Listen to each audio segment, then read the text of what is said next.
Mental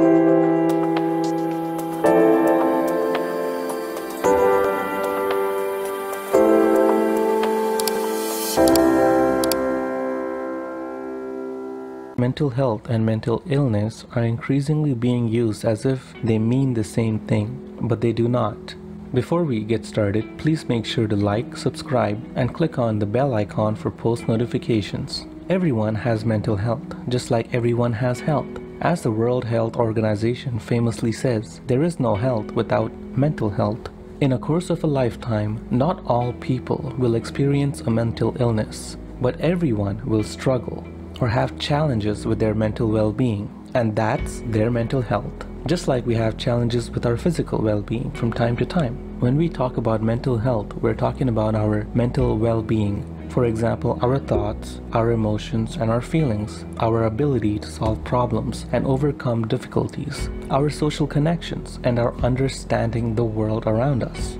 A mental illness is an illness that affects the way people think, feel, behave, or interact with others. There are many different mental illnesses, and they have different symptoms that impact people's life in different ways.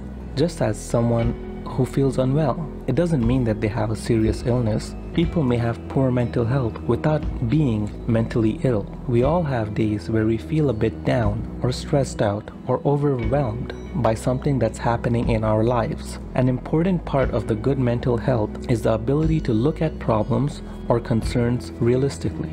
Good mental health isn't about feeling happy and confident 100% of the time and ignoring any problems. It's about living and coping well despite the problems. Mental health is a state of well-being in which individuals realize their own abilities to cope with normal stresses of life and can work productively and fruitfully and be able to make contribution to the community.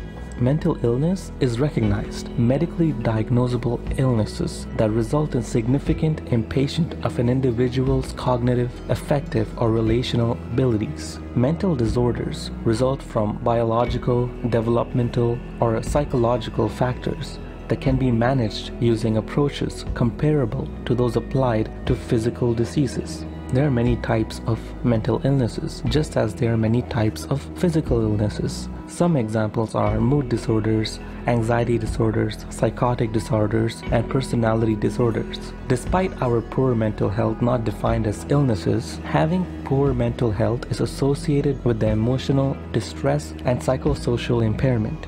The effects of poor mental health are both severe and prevalent, with poor mental health being more common than depression. I hope this clarifies the difference between mental health and mental illnesses.